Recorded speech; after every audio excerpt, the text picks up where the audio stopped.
occurred to me the other night that I always leave a handful of books around for grazing. What I mean by that is just dipping into them here and there on a whim, instead of setting myself the task of actually reading them and finishing the book itself. Many of them aren't novels or anything that takes the form of a book that's made to be read from start to finish with an eye to staying close to the story. These are 10 books that I find myself constantly grazing on when the mood strikes. First, the essays of Michel de Montaigne. I cannot describe the feeling I get when I read Montaigne. I mean, here's a guy who had the luxury of essentially locking himself away in a turret within a French chateau, not worrying about bills and any of these types of things, but just immersing himself in the Latin and Greek literature that he loved so much. And then basically... ano na lang, pagbalik na lang. Opo. Kailan makakuha? Ngayon, mamaya po, pwede mamaya na lang pagbalik. Sige, thank you. Hello.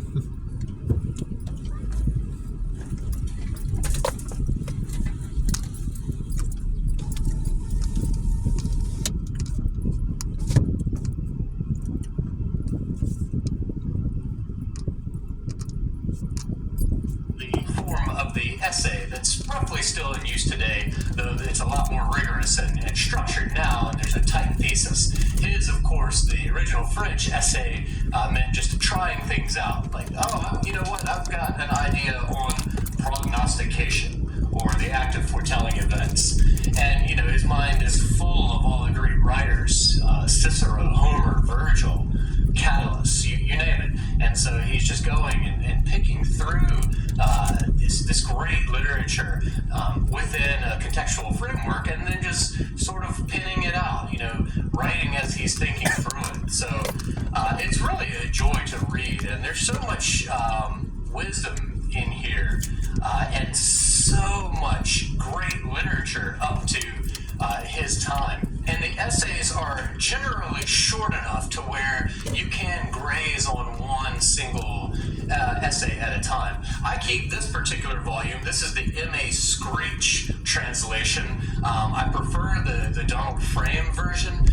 My Everyman hardcover is Donald Frame. But I like to keep a paperback for, especially my grazing books, so they can get banged up, and I don't cringe, and I have no problem if they get coffee stains on them or whatever. But I keep this one by my bed. Shakespeare's Sonnets. This is a new Pelican. No, this is the new Penguin edition. My Pelican edition of the Sonnets is strangely missing from my library. And I have I have 4 different complete Shakespeare's in hardcover, but to just dip into the sonnets, you know, it's kind of unwieldy with the hardcover, but these are perfect. I mean, they're sonnets, you know, they're short. The Shakespearean sonnet, we're talking 14 lines.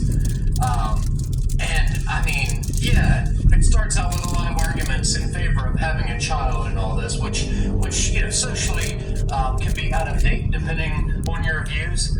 But the language and the way in which he says things, one of my favorites, just from the second sonnet, when 40 winters shall besiege thy brow, and dig deep trenches in thy beauty's field, thy youth's proud livery, so gazed on now, will be a tattered weed of small worth held. Beautiful. I mean, instead of just saying when you're 40 years old, when 40 winters shall besiege thy brow and dig deep trenches in thy beauty's fields, you can almost see the frown lines across the forehead there. And then, how about that phrase, a tattered weed of small worth held?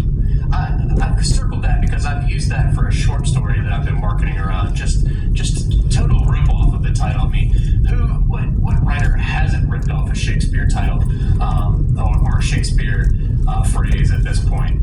I mean, I can't recommend these enough. And those are just the first couple. Then you get into the Dark Lady poems and all this. I really wish I could find that Pelican. That's like the fourth book I've noticed is missing. The other one is I just recently read Linda Bostrom Knausgaard's The Helios Disaster, and the ending really reminded me of Kate Chopin's The Awakening, and I can't find my copy anywhere.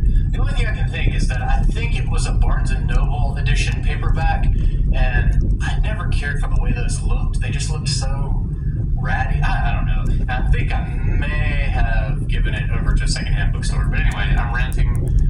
This is a new edition. I get to start marking it up. Smells good. I like to smell my books, okay? But yeah, Shakespeare sonnets. I always try to keep a book of short stories going that I dip into. Actually, right now, I'm actually reading through Juan Ruffo's The Plane in Flames. This is on the heels of reading Pedro Páramo, which, oh man, what a book. I've got a video out here of it.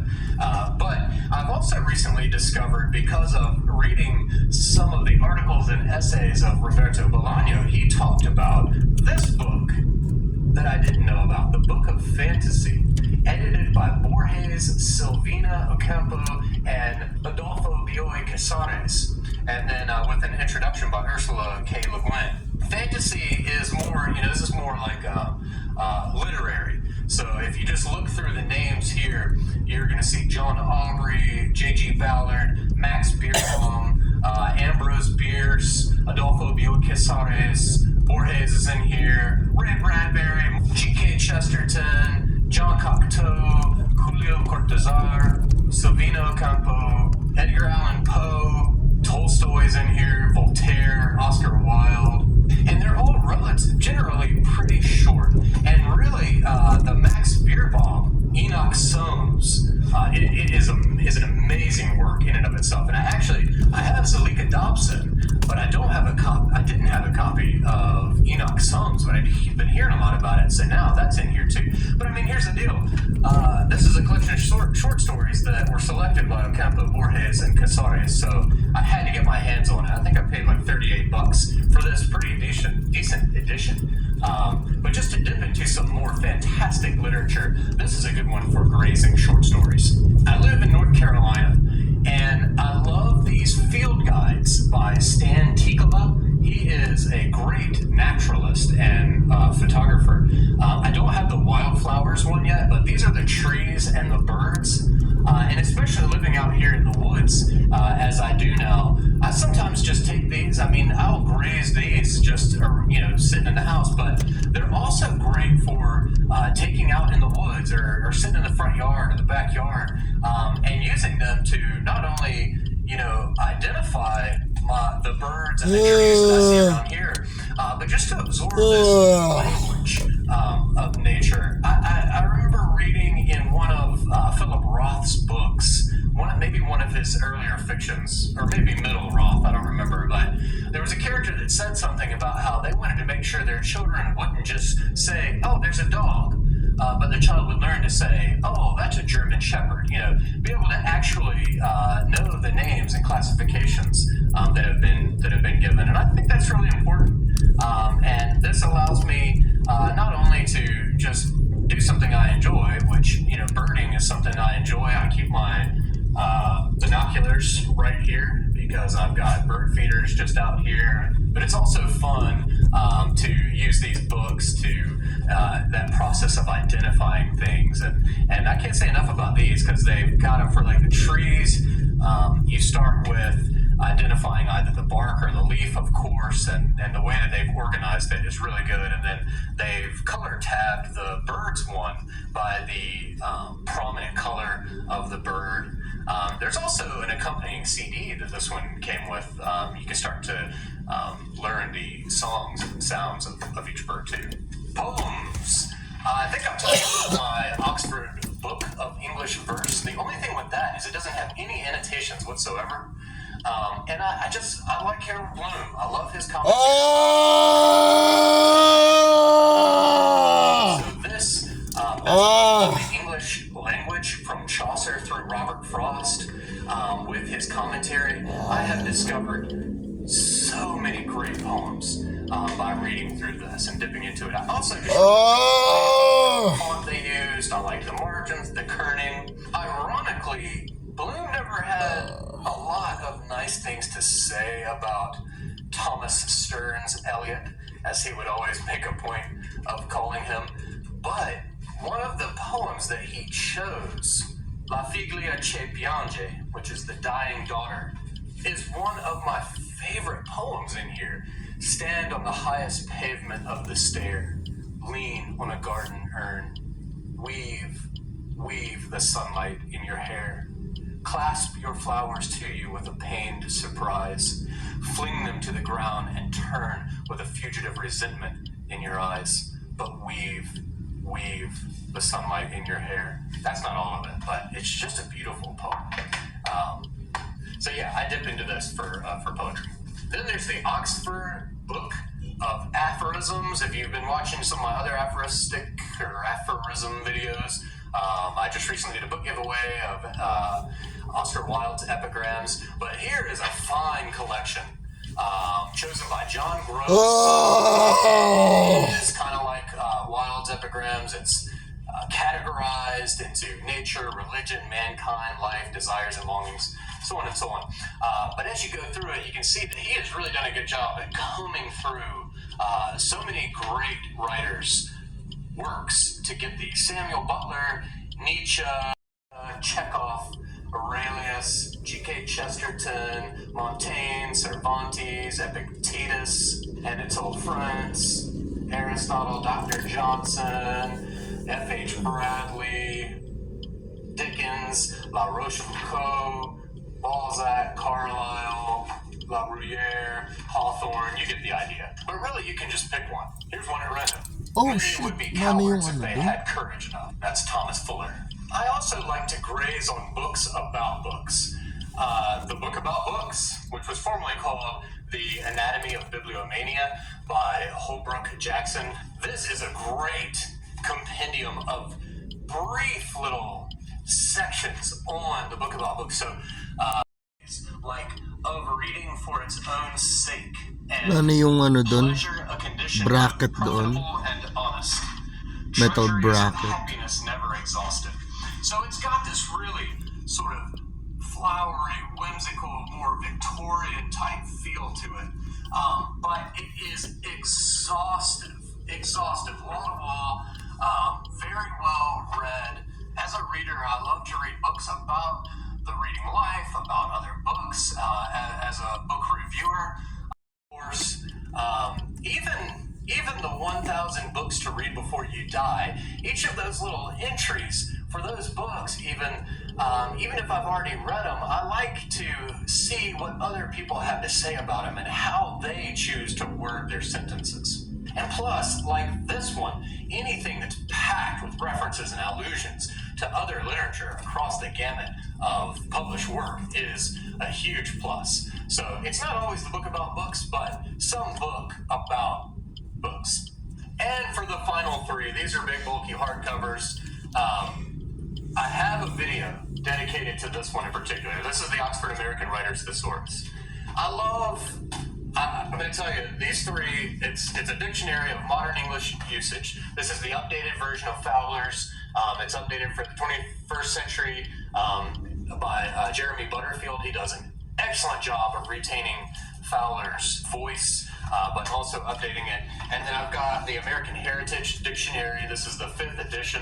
I just bought these updated editions within the last year of the Thesaurus and Dictionary, and then the Dictionary of Modern English Usage. I won't say too much about the Thesaurus, only that there are tons of writers who contributed to making this a great reference. It's not only a great reference for the writer, but also just for someone who appreciates language and wants to expand their vocabulary and learn fun facts about language. The American Heritage Dictionary is my favorite dictionary. This one, they've really done a good job. The production quality is superb, and you'll see in the margins, they really selected good visuals. So if it's a certain type of animal, for instance, that isn't very common, they'll include a picture of it. The same with plants. But then it also has all these little call-outs by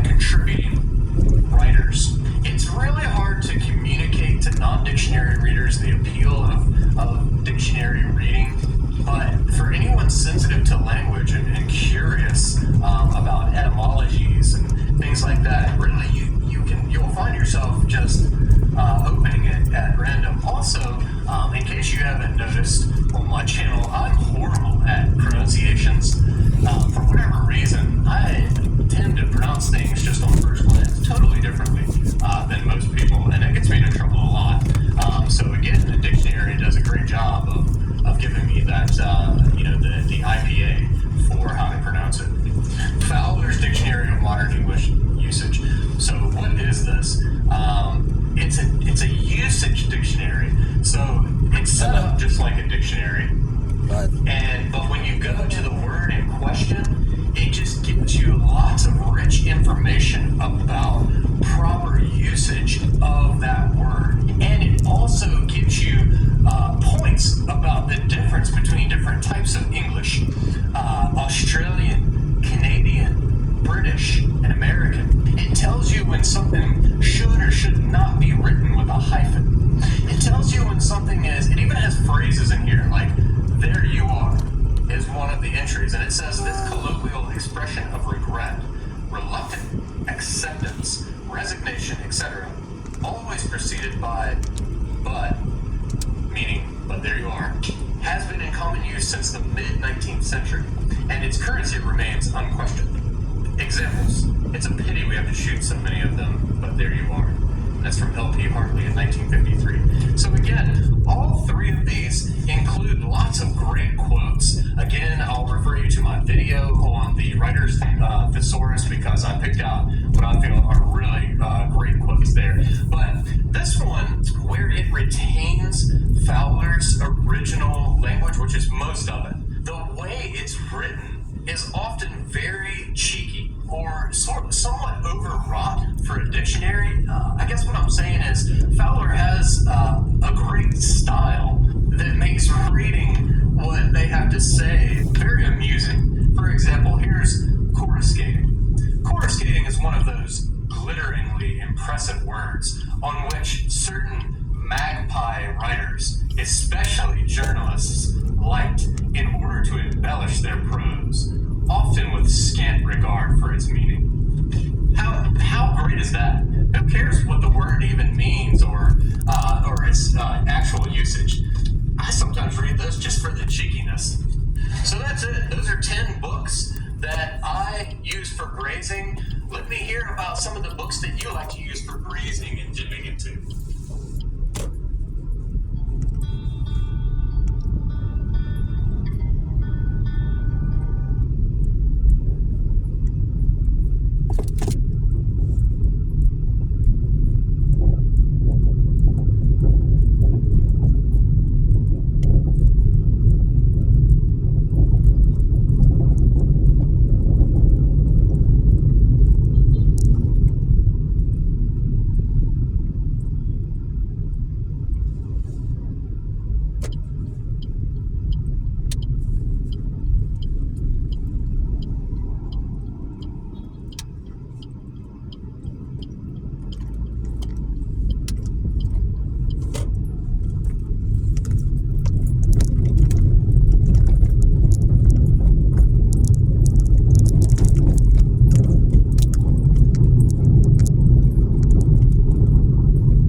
paano ulit?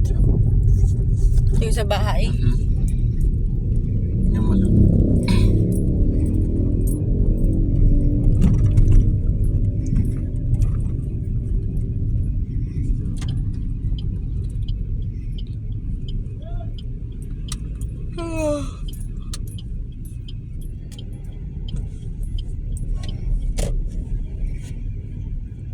Huwag ka mangharang sa gitna. Oo nga.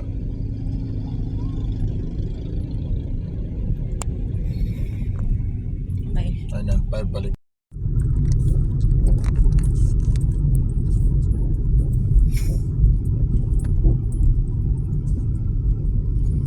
Also, sa end of the month na yung Hong Kong, ha? Aha. What date exactly? Ang date? I forgot. Basta 7 days tayo. Okay. Kailangan... Can I, kasi ako busy sa school. Inutos sa akin ni Daddy na kailangan yung itinerary. Wala nga ako sa bahay. Tapos exam pa namin next week. Anong wala ka sa bahay? Most of the May time? pasok ko. Okay. Pwede mo tulungan si Mami sa itinerary. Ikaw Sige. mag-remind si kanya. Sige. Kasi yung importante, madali na kasi yung iikot tayo eh. Ano ba yung pinaka-importante na kailangan? kailangan, mabook na yung Disney World tickets. Tapos mag-research tungkol sa Macau. Paano tayo pupunta doon? Like, bus, train, or mag-ferry ba? Kung ganon, kailangan yung earliest na lalabas, tapos yung latest na uuwi para full day tayo sa Macau. Suot mo sa akin yan, tapos iano ko. Ilalagay Kasi ko sa... anong petsa na eh. Yung problema ko baka mamaya pagdating natin sa Disney, hindi tayo makapasok kasi Walang tickets or... Oo, ganun. So, Sige. mas maganda talaga. Sabi mo rin, Ganito pa lang remind mo rin si kaaga. Mami about... Yung sa tickets, remind mo lang sa akin. Kasi major yun eh. Tapos, ako pag-research ako on yung mga mga sasakyan, tapos mga iba pang Nakasulat, yung landmarks. sinend ko na doc sa GC, nakasulat na dun yung information ng flight, tsaka Okay. yung hostel. Yung pinakakailangan lang talaga natin. Bakit? Yung ano tawag dito, yung sticker. Ako ko Yung mo? na sa akin kanina. Ay, naku! Ha? Opo. Opo. Oo.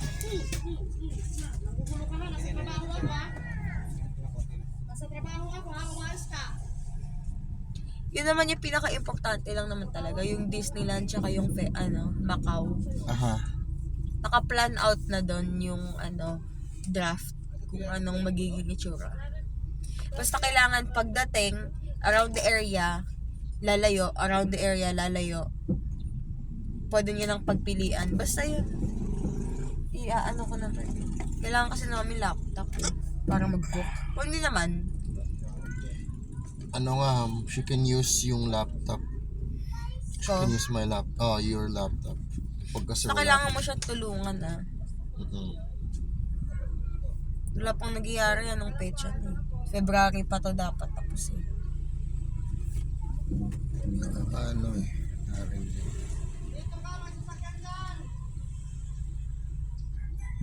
Ano yan?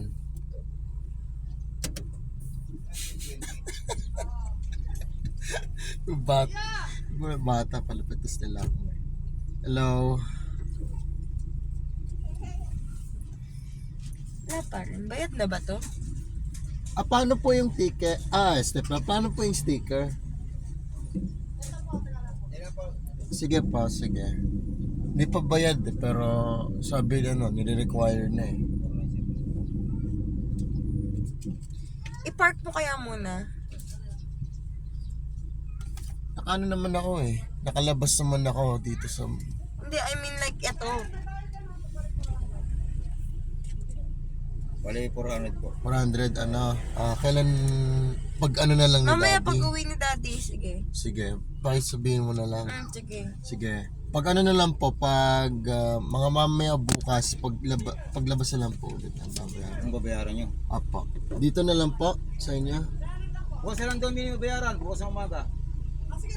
Apo, sige. Pag lalabas na lang naman ulit. Okay po, Sige, thank you. Kotse po yan, master. Kotse. Okay, thank you.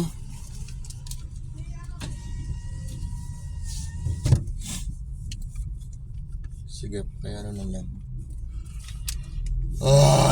Arte naman ng mga to. Palagi may sticker. Nasaan na ba yung, ito ba yung dating stickers? Oo, yan. Tapos tatanggalin na, papalitan, tatakpan lang. Depende. Wala naman nagyayari sa mga sticker na to eh. Arte lang to ng Yan mo na, Gets ko kunyari metro gate tayo. Sige. feeling lang daw, feeling. Hindi tayo metro gate eh. Kailan ba yung duration ng tickets na yan? Parang 1 Every year? Oh, ayan o. 2023. 2020. Okay na yun. Pag yearly. Hindi, tignan mo yung mga ibang kotse Tignan mo kung may mga sticker sila. Mamaya baka tayo lang sinisingil. Kasi tayo lang yung mabait dito. Bakit naman ganun? Hindi, I mean, sabihin natin hindi, tinanong natin pansinin ng mo iba. lang. Hindi kasi sabi na wala sila, pero pansinin mo lang kung meron ba. Kasi feeling ko hindi lahat meron eh. Tayo lang nire-remind ni ate. Hindi, aside from that, kasi nga yung mga Ay, nagbabayad, papasok ako. alam nilang magbabayad. Kaya nga, di ba palagi pag may kumakatok sa atin ng mga donation, tayo palagi kinakatok, tapos hindi nila iniikot yung buong hilera na yan. Napapansin mo ba yan? Yeah. Yun. Kasi yung mga nagbabayad, alam na lang maglalabas yan.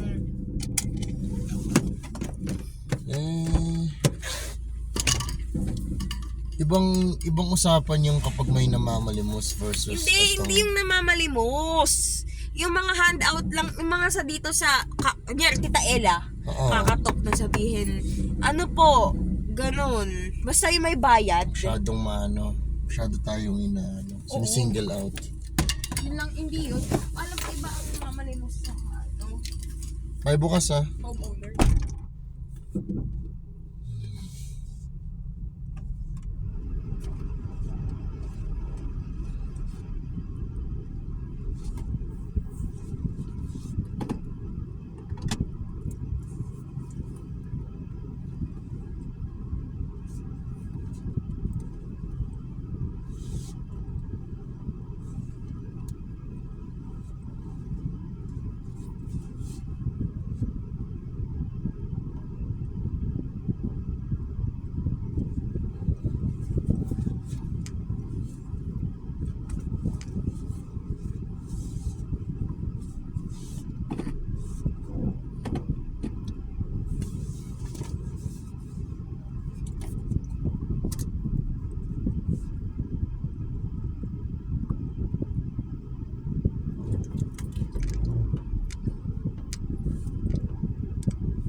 Oh!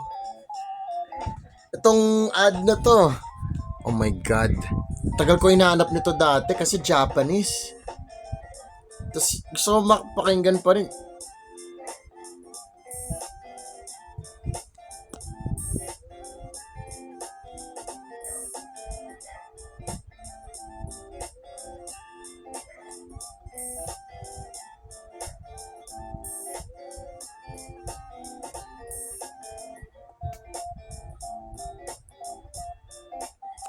Okay.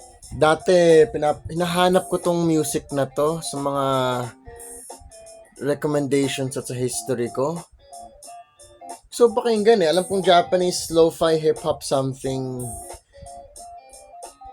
Hinahanap ko to for months and months and months. Tapos, may meme ako napanood kay Paolo. Yung Tutel! Tas, yun. Na-trace ko yung video na yun. Tas, ginamit yung music na to dun sa meme na yun So, natandaan ko yung meme na yun. Sinearch ko. Tapos, dun ko nakita yung pangalang kanta. Yung kanta na to is 2:29 a.m. Yun nakasabi dito. BGM Dova Syndrome. Official YouTube channel. Pero at least, yun. Parang nakatawa. Nakita ko. Nagpakita ulit. Sige, jam lang tayo.